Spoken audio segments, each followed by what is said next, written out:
있는 지도를 한번 보시면서 우리 오늘 말씀을 듣도록 하겠습니다. 오늘 말씀 우리 데살로니가 편지를 쓰는 그 배경에 대해서 한번 살펴보려고 합니다. 우리 지도 보시면 데살로니가는 어디에 인접해 있냐면 에게해라고 하는 바닷가에 인접한 그런 도시입니다. 데살로니가 동쪽에 보면은 빌립보라고 하는 도시가 있죠. 빌립보가 있고 거기서 더 동쪽으로 가면 비잔티움이라고 하는 당시 로마 시대에 꽤 유명했던 그런 유적지가 있습니다.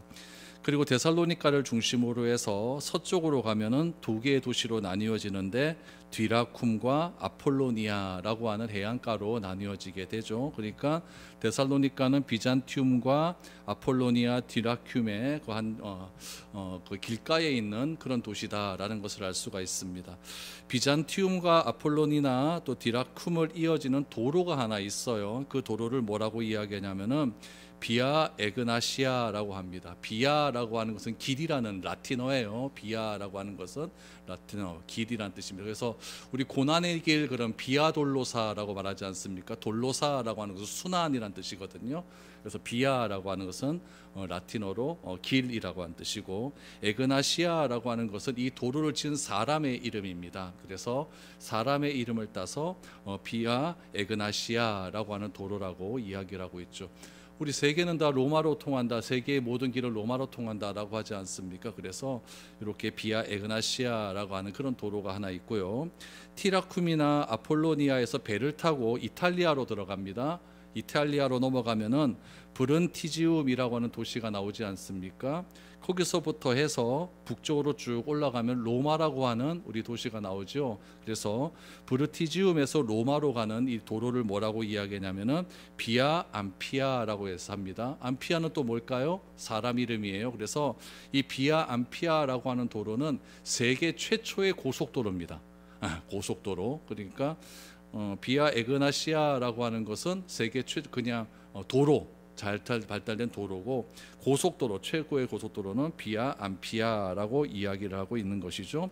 그러니까 이 데살로니가라고 하는 지역은 비아 에그나시아스를 통과하는 그런 중요한 도로가 있고 또 이 비아 에그나시아스를 통해서 저기 로마까지 갈 수 있는 그런 중요한 도시다라는 것을 알 수가 있죠. 그래서 이 데살로니가는 이런 지리적 위치 때문에 굉장히 풍요로운 도시가 되었습니다. 우리나라도 보면은 우리나라 처음에 개발할 때 서울부터 부산까지 경부선 할 때 경부선에 있는 그런 도시들이 있지 않습니까?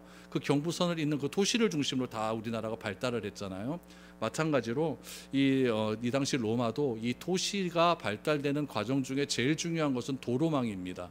이 도로망이 어디를 통해서 가느냐에 따라서 굉장히 도시가 발달이 될 수가 있었죠. 그래서 이 비아 에그나시스라고 하는 이 도로 가운데에 있는 이 데살로니가는 경제적으로 굉장히 풍요로운 지역이었습니다. 특별히 로마 정부에서 이 데살로니가한테 특별한 특혜를 많이 주었어요.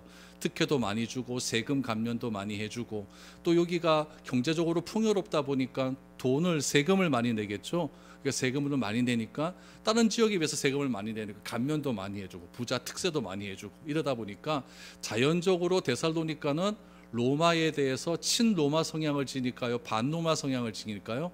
친로마 성향을 지이겠죠. 그렇죠? 우리나라도 그렇잖아요. 그렇죠? 세금 많이 깎아주면은 정부 여당 쪽에 많이 좋아하지 않습니까? 그래서 이 친로마 성향이 굉장히 강한 도시가 데살로니가였다라는 것을 꼭 기억하시기를 바랍니다. 특별히 친로마 성향을 많이 지니다 보니까 로마 제국 황제에 대한 지지율이 굉장히 높았어요. 그래서 로마 황제 숭배 사상이 굉장히 많았던 도시가 데살로니가였다라는 것을 알 수가 있죠.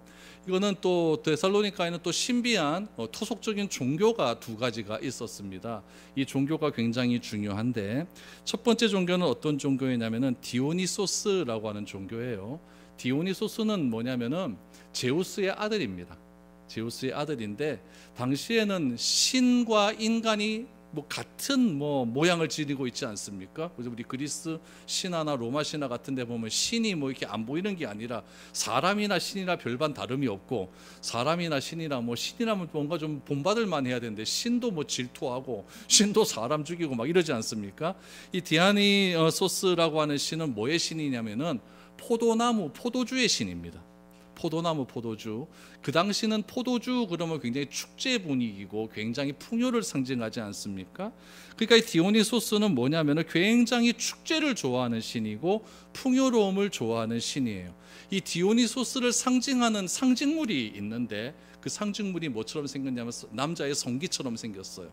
그거를 이렇게 만들어 놓고 거기다 대고 막 숭배를 하는 거죠. 포도 축제할 때. 그러다 보니까 굉장히 성적으로 문란했고 또 그 문란함 가운데 축제를 막 벌이는 그런 행위를 많이 했던 그런 종교가 디오니소스라고 하는 그런 종교가 있었습니다. 또 하나 종교가 있었는데 그건 뭐냐면은 카비루스라고 하는 종교예요. 카비루스라는 종교인데 이 카비루스를 싫어하는 신이 하나 있었어요. 그 신이 카비루스를 죽였단 말이에요. 이 신이 막 죽어요. 그러니까 카비루스의 동생이 이 카비루스를 너무너무 안타까워해갖고 이 카비루스를 어디다가 묻어놨냐면은 데살로니가에 있는 산 밑에다가 묻어놨어요. 산 밑에다 묻어놓고 이 카비루스가 언젠가는 다시 재림해서 우리 형제들에게 나타나서 우리 형제들에게 굉장히 풍요로움을 줄 거다라고 하는 신앙심이 있었다는 이야기죠. 그러다 보니까 이 지역에는 당연히 이 카비루스에 대한 재림 신앙이 굉장히 강했다라는 것을 알 수가 있는 거죠. 디아니소스라고 하는 이 풍요의 신, 또 카비루스라고 하는 이 재림 신앙이 강한 신, 이 이방 종교가 둘이 막 짬뽕이 됩니다. 혼합성 종교가 되어서 막 종교 가운데 합쳐진 종교 가운데 굉장히 성적으로 문란하고 그 다음에 풍요를 좋아하고 잔치를 좋아하고 거기다가 우리가 이게 풍요롭고 잔치하고 성적인 모든 것들이 이 카비루스 신이 우리에게 주신 은덕이고 그런 은덕이 장차 우리가 다시 부활해서 재림해서 영원토록 살 수 있게 될 것이다. 영원토록 풍요로움을 누릴 것이다 라고 하는 이런 재림에 대한 이방적인 신학이 굉장히 강했던 지역이 데살로니가였어요. 그러니까 여러분 데살로니가라고 하는 지역 자체가 돈이 많잖아요. 돈이 많은데 이 많은 돈 놔두고 죽으려고 그러니까 아깝습니까? 안 아깝습니까? 아깝잖아요. 그러니까 우리가 다시 재림해서 더 풍요롭게 살기를 원한다 라고 하는 그런 마음들이 굉장히 강했던 그런 도시가 바로 데살로니가라는 도시였다라는 거죠. 그래서 여러분들 데살로니가 전후서를 가만히 읽다 보면은 바울이 성결에 대한 강조를 많이 하는 이유가 이런 이유인 거예요. 데살로니가 전후서를 가만히 읽다 보면 예수님의 재림에 대한 이야기가 많이 나오죠. 그런 예수님에 대한 복음적인 재림과 그 당시 사람들이 가지고 있었던 이방 신들을 향한 재림에 대한 것들을 잘못되었다라는 것을 알려주기 위해서 바울이 데살로니가 전후서에서 편지를 쓸 때 진짜 예수님께서 재림하실 때는 그렇게 재림하는 것이 아니라 진짜 성경적인 방법대로 재림할 것이다 라는 것을 데살로니가 사람들에게 편지를 쓰게 되는 것이죠. 그래서 이 데살로니가는 이런 배경에서 이렇게 썼다라는 것을 우리가 여러분들 먼저 지리적 또한 정치적 또 종교적인 그런 배경을 가지고 오늘 본문에 임해야 됩니다. 데살로니가의 지역에 교회가 생기게 된 원인은 어디에 나오냐면은 사도행전 17장에 보면 자세하게 나와 있습니다.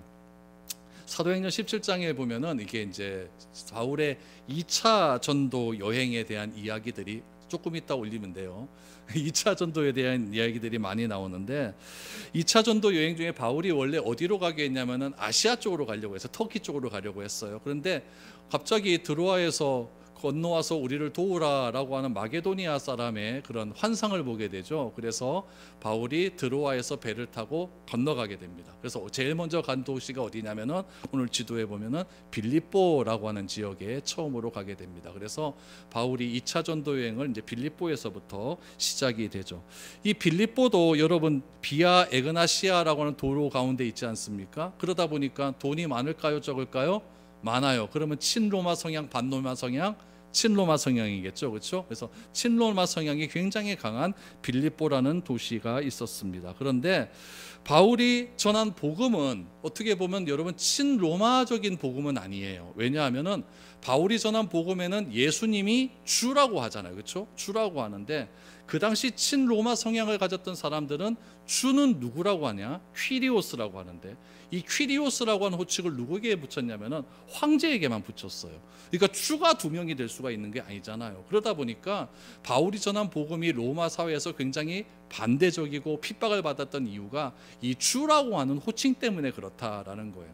이 주라고 하는 호칭을 바울이 빌립보에서도 전하다 보니까 로마의 군병들이 가만히 있겠습니까? 못 있겠다 그래서 바울을 감옥에다 가둬버리게 되죠. 그때 바울과 그때 같이 가뒀던 사람이 바울과 신라잖아요. 그렇죠? 신라가 거기서 열심히 찬송 불렀더니 옥문이 열리는 그런 일들이 일어나게 되었습니다. 특별히 여러분 이 신라라고 하는 사람을 여러분 잘 기억해야 되는데, 이 신라를 헬라식 이름으로 실루아노라고 이야기해요. 그러니까 신라나 실루아노나 똑같은 사람이에요. 근데 여러분 기억해야 될 것은 무엇이냐면은 오늘 1장 1절에도 보니까 바울과 실루아노와 디모데가 나오지 않습니까? 바울이 디모데를 호칭할 때는 뭐라고 호칭했었냐면은 영적인 아들로 호칭을 했어요. 그러니까 바울이 굉장히 디모데를 아들처럼 여기고 디모데에게 복음을 전해서 디모데로 하여금 예수님을 누군지 알려주게 된 그런 인물이거든요. 근데 실로아노는 좀 다릅니다. 실로아노는 바울이 표현할 때 뭐라고 표현하냐면 동역자라고 표현을 해요. 그러니까 바울과 실로아노는 같은 등급에 있는 사람이라는 것을 알 수가 있는 거죠. 이 신라는요 어디 출신이냐면은 디아스포라 출신이에요. 그러니까 원래 이스라엘 사람이었는데 예루살렘에 굉장히 폭동이 들어옴을 통해서 핍박이 들어오면서 흩어진 사람을 뭐라 그랬죠? 디아스포라라고 했죠. 이 디아스포라 출신으로 팔레스타인 땅 예루살렘에 굉장히 오랫동안 살았던 그런 사람입니다. 그렇기 때문에 여러분 디아스포라니까 헬라 지역에 살았을 거 아니에요. 그러니까 헬라 문화도 잘 알고, 헬라 지역에 살다가 예루살렘으로 왔으니까 유대 문화도 잘 알고, 양쪽의 문화를 굉장히 잘 아는 사람이 이 실루아노였다라는 이야기예요. 그러니까 여러분 헬라어도 잘하는 거고 유대만 아람어도 잘하는 거고 언어가 잘했던 그런 사람이 이 실루아노였습니다. 특별히 이 실루아노가 예루살렘 교회 초창기 때부터 늘 언제나 함께했던 사람이었기 때문에 예루살렘 교회에 굉장히 신뢰감이 높았던 그런 사람이었어요. 그러니까 예루살렘 교회를 끝까지 지켰던 사람이 이 실루아노였다라는 것을 알 수가 있는 것이죠. 그래서 이 예루살렘 교회가 가지고 있는 초창기 신앙의 고백들이 있을 것 아닙니까? 그 신앙의 고백을 바울에게 잘 전달해 주었던 사람이 실루아노였다라는 거예요. 바울은 여러분 예루살렘 교회 본토 토백이들하고 좀 다릅니다. 왜냐하면은 예루살렘에 제일 처음에 시작했던 사람들은 주로 어디 사람이 이스라엘 사람들이 많았거든요. 그러니까 유대교면서도 굉장히 좀 특별하게 그렇게 유대교 중심으로 살았지만은 전통적으로 살았지만은 바울은 다르잖아요. 바울은 유대교 출신이지만은 갑자기 예수를 믿은 사람 아닙니까? 특별한 체험에 의해서 예수를 믿었던 사람이었기 때문에 유대교 전통보다는 그래도 예수님께서 우리에게 주신 십자가와 부활을 더 강조를 많이 했던 사람이에요. 그러다 보니까 유대인들하고 갈등이 굉장히 많지 않았습니까? 그런 갈등을 굉장히 중간에서 해소를 잘해 주었던 사람이 누구였냐면은 이 실루아노였어요. 네가 유대교의 그런 전통도 좀 이해를 좀 해라. 어쩔 수 없는 건 아니겠느냐. 이런 식으로 굉장히 바울과 유대인들 사이의 그런 갈등들을 잘 조율했던 그런 사람이었죠. 그래서 바울은요, 이 2차 전도여행을 떠나면서 1차 전도여행 하면서 루스드라라고 하는 곳에서 디모데를 전도를 하거든요. 그 디모데와 신라와 바울 요 세 명이서 전도팀을 딱 조직해서 이제 2차 전도여행을 떠나게 되는 겁니다. 떠나게 되다가 빌립보라고 하는 동네에 들어갔다 감옥에 갇혔다가 감옥에서 열리고 난 다음에 밤중에 나와서 이 길 있죠. 비아 에그나시아라고 하는 길을 거쳐서 이제 빌립보에서 어디로 들어갑니까? 데살로니가로 딱 들어가게 된 겁니다. 데살로니가에 들어가서 바울이 제일 처음을 찾았던 곳이 어디냐면은 바로 회당이었습니다. 우리 사도행전 17장 4절 5절을 보시죠. 그 중에 어떤 사람 곧 경건한 헬라인의 큰 무리와 적지 않은 귀부인도 권함을 받고 바울과 신라를 따르나 그러나 유대인들은 시기하여 저자의 어떤 불량한 사람들을 데리고 떼를 지어 성을 소동하게 하여 야손의 집에 침입하여 그들을 백성에게 끌어내려고 찾았으나 라고 말합니다. 이 성경 구절 좀 계속 놔두세요. 안식일에 바울이 회당에 들어갑니다. 그럼 바울의 전도 여행의 굉장히 큰 특징이 무엇이냐면 어디를 가든지 회당에 먼저 갔다는 거예요. 회당에 들어가서 바울과 신라는요 항상 두 가지 성경을 찾아요. 하나는 율법에 관련된 거, 하나는 선지서를 찾습니다. 율법에 하나님께서 이렇게 말씀하셨는데 이스라엘 백성들이 잘못 살았다는 거죠. 그 잘못 살았다는 것을 누구를 통해서 말씀하셨냐면 선지자를 통해서 말씀하셨거든요. 그래서 선지서를 찾아서 이런 잘못된 것들이 있다. 그러니까 너희들이 회개하라. 그리고 선지서에서 말한 그 메시아는 바로 예수 그리스도다. 예수님의 십자가와 부활을 통해서 구약에 예언된 모든 예언들이 성취되었다라는 것을 계속해서 증거하는 거예요. 회당에서 증거를 하다 보니까 회당에 있는 사람들 주로 하나님을 다 믿는 사람이고 율법을 잘 아는 사람이지 않습니까? 그러다 보니까 하나님을 받아들이고 하나님에 대한 예언을 받아들이는데 굉장히 손쉽게 받아들일 수 있기 때문에 회당에서 주로 이렇게 말씀을 많이 전했습니다. 그랬더니 여러분 어떤 일이 있었느냐? 유대인들 가운데 바울의 복음을 듣고 설득된 사람들이 나올까요? 안 나올까요? 나오기 시작했다는 거예요. 그 중에 한 사람이 누구냐면은 오늘 5절 말씀에 보니까 야손이라고 하는 사람이에요. 이 야손은 누구냐면 회당장이었습니다. 회당의 대장이 바울의 말을 듣고 설득된 거예요. 그래서 내가 예수를 믿겠다라고 선언을 해버리는 거죠. 또 하나 중요한 부분이 누구냐면은 17장 4절 거기 본문의 4절에 보니까 뭐라고 나오냐면은 그 중에 어떤 사람 곧 경건한 헬라인의 큰 무리라고 이야기합니다. 그 중에 어떤 사람 곧 경건한 헬라인. 여러분 헬라인이라고 소개할 때 뭐라고 소개했냐면 경건한이라고 말했어요. 경건한. 여러분 다시 말하면은 이 회당에 지금 회당은 데살로니가니까 이건 디아스포라 아닙니까? 흩어진 유대인들의 회당 아닙니까? 이 디아스포라 회당에 누가 있었냐면은 경건한 헬라인들이 있었다는 이야기예요. 얘네들은 누구냐면은 이방인 사람들이에요. 이방인 사람들이었는데 이 유대교에서 전하는 복음이 말씀들이 굉장히 꽤 괜찮거든요. 그래서 하나님을 잘 몰랐지만은 토요일마다 안식일마다 회당에 와서 하나님의 말씀을 들었던 사람들이에요. 교회 등록은 안 합니다. 등록은 안 하는데 그냥 하나님 말씀이 좋구나라고 하는 사람들을 들었던 사람들이 있었다는 이야기예요. 그런 사람을 뭐라고 이야기했냐면은 경건한 헬라인이라고 이야기했는데 하나님 말씀을 자꾸 듣다 보니까 자기 삶이 변합니까? 안 변합니까? 변하다는 것을 느껴야 되는 거죠. 그래서 바울이 요 헬라인들을 어떻게 표현하면 경건한이라고 하는 말로 표현을 했는데 이 경건한에 대한 헬라어가 뭐냐면요. 세보메노이라고 해요. 세보메노이라고 하는데 이 세보메노이를 여러분 풀어서 설명하면 뭐냐면은 하나님을 경외하는 자라는 뜻이에요. 그러니까 헬라인들이 누구를 경외한다고요? 하나님을 경외하는 거예요. 하나님을 경외하는 자들이 바울이 회당에 들어오기 전에 이미 데살로니가 회당에 있었다는 이야기예요. 그런데 그 하나님을 경외하는 헬라인들이 바울이 전하는 복음을 듣고 예수 그리스도도 알게 되었다는 이야기죠. 이런 일들이 회당 가운데 막 일어나게 된 거죠. 그랬더니 유대인들이 화가 나는 거예요. 내가 전했던 그 말씀이 맞는 것 같은데 그 말씀은 부족하다. 거기에 예수님의 십자가와 부활이 더 들어가야만 그 말씀이 완전해진다라고 하는 메시지를 들으니까 이 회당에 있던 지도층의 사람들이 화가 나잖아요. 그래서 어떻게 해버렸냐면은 여기 보세요. 5절 말씀에 보니까 그러나 유대인들이 시기하여 저자의 어떤 불량한 사람들, 요즘 말로 말하면 뭐랍니까? 조폭들, 저자, 동네 그 불량배들이 있을 거 아닙니까? 그런 사람들을 동원해서 데살로니가를 막 소동을 해버렸고 회당의 장이었던 야손의 집에 가가지고 막 횡패를 부리기 시작을 했다라는 이야기가 나오게 된 것이죠. 그럼 여러분 한번 생각을 해보세요. 유대인들은 바울이 전한 십자가와 부활을 거부했는데 왜 헬라인들은, 이방인들은 이 십자가와 부활이라고 하는 이 복음을 받아들이게 되었을까요? 여기는 아주 중요한 이유가 있어요. 유대인들은요 민족주의적인 성향이 있습니다. 이건 무슨 말? 우리 민족이 최고다라는 거예요. 우리나라도 민족주의적인 성향이 굉장히 강하잖아요. 그래서 복음이 들어왔을 때 우리 민족이 주도적으로 복음을 전했다라고 하는 그런 성향이 강하거든요. 그러니까 유대인들도 그런 성향이 굉장히 강해요. 민족주의 성향이 강하다 보니까 나중에 하나님께서 우리를 구원하실 때가 오는데 그 구원은 누구에게만 해당된다? 민족주의 성향이니까 유대인들에게만 해당된다. 이런 생각을 갖고 있는 거죠. 그럼 유대인 회당에 들어온 헬라인들은 어떻게 되겠습니까? 너네는 안 돼. 이런 생각을 갖고 있는 거예요.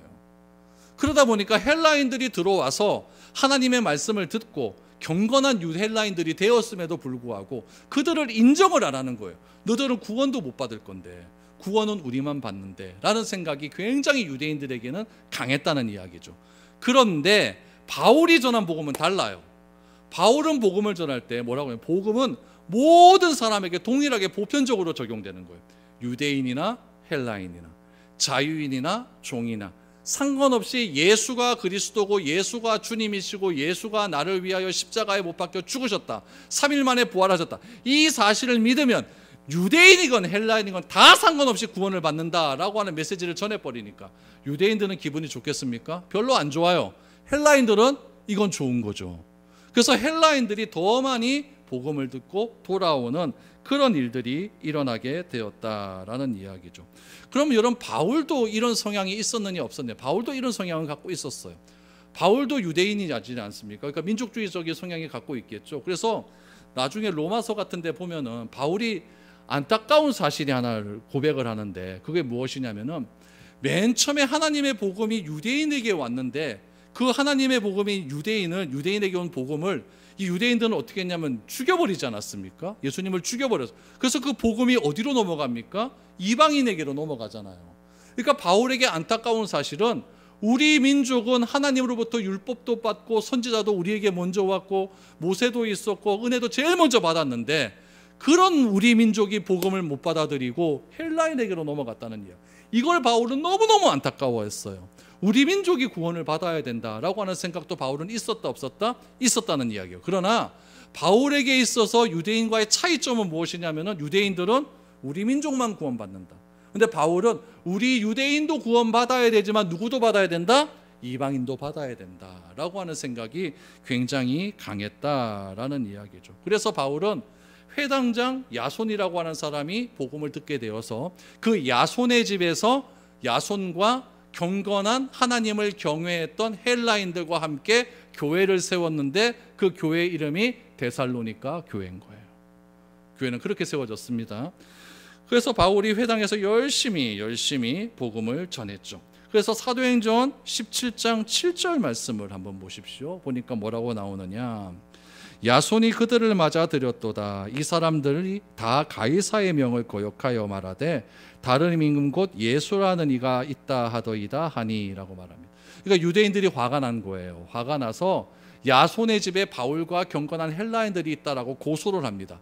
고소를 해서 거기서 뭔 얘기를 하느냐. 여기 17장 7절에 보니까 가이사의 명을 거역하여. 가이사는 황제 아닙니까? 황제의 명을 거역한. 황제는 어떤 명을 내느냐. 나를 숭배해라. 내가 주다. 내가 퀴리오스다. 내가 주인데 그 명령을 거부하고 다른 주, 다른 임금 예수라 하고 하는 이가 있다. 그러니까 황제가 주인데 황제 말고 또 다른 황제가 있다는 이야기예요. 그게 누구다? 예수다라는 이야기예요. 그럼 이렇게 되는 거죠. 유대인들의 생각에는 메시아는 누구냐? 다윗의 혈통을 가지고 와야 돼요. 다윗의 혈통을 가지고 와서 그 다윗의 찬란했던 영광이 다시 한번 메시아를 통해 재현되어서 이 땅에 유대인들이 다스리는 나라가 세워져야 되는 거예요. 이게 유대인들이 가지고 있었던 민족주의적인 메시아관이에요. 그런데 갑자기 바울이 나타나가지고 뭐라고 이야기하냐면은 예수가 주다, 예수가 메시아다라고 얘기를 해버려요. 그럼 예수가 메시아가 돼버리면 어떻게 됩니까? 예수님 메시아를 중심으로 해서 온 세계를 예수님이 다스리는 나라가 되어야 되잖아요. 근데 그 세계는, 그 당시의 세계는 누가 다스리고 있었어요? 황제가 다스리고 있었으니까 황제를 대적하는 자가 누구다? 예수가 되잖아요. 그러니까 이거를 가이사의 명을 거역하는 자가 되었다라고 하는 것으로 이렇게 로마에 고소를 해버리게 된 것이죠. 그러니까 이렇게 말할 수밖에 없는 이유가 뭐냐면은 데살로니가는 친로마 성향이라고 그랬죠. 그러니까 로마 황제를 굉장히 중요하게 여겼던 거죠. 근데 황제보다 더 뛰어난 메시아가 온다고 하니까 고소를 해버리게 되었다라는 거죠. 그래서 어떻게 됩니까? 결국 바울이 데살로니가에서 신라와 함께 내려가게 됩니다. 지도에 보니까 데살로니가에서 어디로 내려갔을까요? 베레아로 갑니다.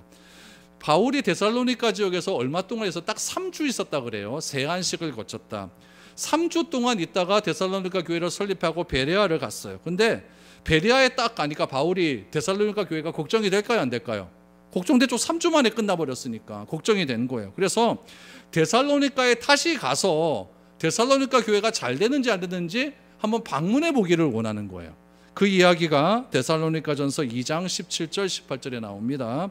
형제들아, 우리가 잠시 너희들 떠난 것은 얼굴이요 마음은 아니니 너희 얼굴 보기를 열정으로 더욱 힘썼노라. 그러나 나 바울은 한두 번 너희에게 가고자 하였으나 사탄이 우리를 막았도다. 그러니까 너희를 떠난 것은 내 마음이 떠난 것이 아니다. 육적으로 헤어진 거다. 그래서 너희 가려고 했는데 누가 막았다? 사탄이 막았대요. 여기서 말하는 사탄은 누굴까요? 데살로니가의 시장 잡배들입니다. 데살로니가 깡패들을 동원해서 유대인들이 베레아로 쳐들어 내려온 거예요. 사도행전 17장 13절을 보시기 바랍니다. 데살로니가에 있는 유대인들은 바울이 하나님의 말씀을 베레아에서도 전하는 줄 알고 거기서도 가서 무리를 움직여 소동하게 하거늘. 그러니까 바울이 데살로니가로 못 가게 된 거예요. 못 가게 된 거죠. 그래서 바울은 어쩔 수 없이 디모데만 데살로니가로 보냅니다. 디모데만 보내고 바울은 어디로 가느냐? 베레아에서 그 밑에 보니까 뭐가 있어요? 아덴이 있죠. 아덴. 저 밑에 보니까 아덴이 있죠. 아테네로 가게 된 거예요. 데살로니가 3장 1절 2절을 보십시오. 이러므로 우리가 참다 못하여 우리만 아덴에 머물기를 좋게 생각. 여기서 말하는 우리는 바울과 실로아노겠죠. 우리만 아덴에 머물기를 좋게 생각하고 우리 형제 곧 그리스도의 복음을 전하는 하나님의 일꾼인 디모데를 보내노니 이는 너희를 굳건하게 하고 너희 믿음에 대하여 위로함으로. 그래서 바울은 디모데를 베레아에서 보내고 자기하고 신라는 아덴으로 갔다라고 했어요. 바울이 아덴을 거쳐서 이제 어디로 가느냐? 아덴 왼쪽에 보니까 고린도가 있죠. 고린도에 도착을 했어요. 고린도에 도착을 하니까 데살로니가 교회 소식이 궁금합니까? 안 궁금합니까? 그러니까 데살로니가에서 지금 고린도까지 그 여정이 한 6개월 정도 되거든요. 6개월 정도 되는데 바울은 데살로니가에 3주밖에 없었잖아요. 그러니까 한 5개월 1주 동안 지금 이 도시를 다 돌아다닌 거예요. 한 6개월 지나니까 데살로니가 교회 소식이 궁금해서 미칠 것 같은 거예요. 그때 누가 찾아왔느냐? 디모데가 찾아오는 거예요. 데살로니가 전서 3장 6절 7절입니다. 지금은 디모데가 너희에게로부터 와서 너희 믿음과 사랑의 기쁜 소식을 우리에게 전하고 또 너희가 항상 우리를 잘 생각하여 우리가 너희를 간절히 보고자 함과 같이 너희도 우리를 간절히 보고자 한다 하니 이러므로 형제들아 우리가 모든 궁핍과 환난 가운데서 너희 믿음으로 말미암아 너희에게 위로를 받았노라. 바울은 디모데로부터 데살로니가 교회가 너무나 잘 돼간다라는 소식을 듣게 되는 거예요. 거기에는 이방 종교도 있었고 로마 황제의 핍박도 있었고 유대인들의 핍박도 있었고 깡패들의 핍박도 있었고 그래서 데살로니가 교회 3주밖에 안 됐는데 완전히 무너질 것 같았는데 디모데를 통해서 5개월 만에 들었던 소식이 너무너무 잘 된다. 너무너무 사랑의 수고와 소망의 막 이런 것들이 막 들려오니까 바울이 막 눈물이 날 정도로 기쁜 거예요. 교회가 이렇게 잘 되는구나. 이렇게 잘 되는구나. 그래서 여러 가지 핍박 가운데서도 그리스도인다운 삶을 살아가는 데살로니가 교회 성도들을 칭찬하고 격려해서 믿음에 굳게 서기를 바라는 마음으로 무슨 편지를 썼다? 이 편지를 썼다는 거예요. 이런 동기가 있다라는 이야기입니다. 이런 동기가 있다. 그러니까 데살로니가 교회는요, 바울이 딱 3주밖에 머물지 못했어요. 그래서 교회가 복음으로 든든하게 설 수는 없었어요. 신앙이 어린 교회이기 때문에 예전 삶의 영향을 많이 받을 수밖에 없는 것 아니겠습니까? 예수 믿기 전의 삶을 받을 수밖에 없었어요. 특히 디오니소스교와 카비루스교의 타락한 성적 행위들, 또 카비루스 신의 부활, 재림에 대한 신앙의 영향을 받은 지역이기 때문에 복음적인 재림에 대한 신학이 너무나 부족했다는 이야기죠. 그래서 바울은 이런 문제들과 함께 편지를 누구에게 보냈을까요? 고린도에 있었을 때 디모데가 왔으니까 딱 써서 누구에게 줬어요? 디모데에게 딱 줘갖고 네 데살로니가에 가서 이 편지를 같이 돌아가면서 읽어봐 라고 이야기하는 거예요. 요때가 언제였느냐? 주후 50년경이에요. 50년경. 그러니까 지금으로부터 2000년 전이죠. 그렇죠? 1900 몇 년 전이겠죠. 그렇죠? 그 정도 됩니다. 그러니까 학자들은 이 데살로니가 전서가 가장 먼저 쓰여진 서신이 아니겠는가 이렇게 보고 있습니다. 이러한 배경을 가지고 데살로니가 교회를 향한 바울의 마음을 우리가 한번 알아가 보자라는 이야기죠. 그래서 이 짧은 시간에 교회가 설립되었고 예배소처럼 오랜 시간을 함께 머물지 못한 그런 교회를 향한 바울의 마음을 한번 알아가면서 우리 교회도 이런 데살로니가 교회처럼 참 진지하게 좋은 소문 많이 날 수 있는 그런 아름다운 교회가 되기를 원하는 마음으로 데살로니가 우리 전후서를 함께 살펴볼 수 있는 귀한 시간들이 될 수 있기를 바랍니다. 기도드리겠습니다.